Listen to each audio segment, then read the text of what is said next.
Tentara Brigade Golani Israel dilaporkan mengalami luka parah di jalur Gaza.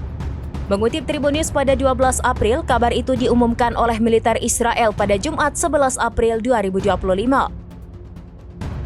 Lebih tepatnya, militer Israel mengumumkan seorang tentara dari Brigade Golani terluka parah selama operasi darat di jalur Gaza Selatan pada Jumat 11 April 2025. Adapun insiden itu bersamaan dengan serangan yang sedang berlangsung terhadap Rafah.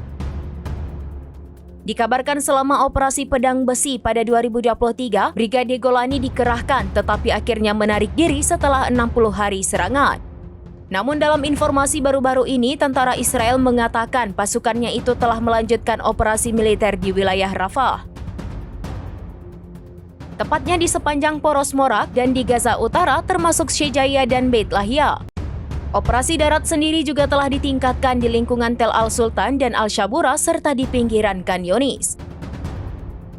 Menurut tentara, Divisi 36 memperluas operasi di poros Morak semalam dan melanjutkan operasi di daerah yang berdekatan.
Download Tribun X sekarang, menghadirkan lokal menjadi Indonesia.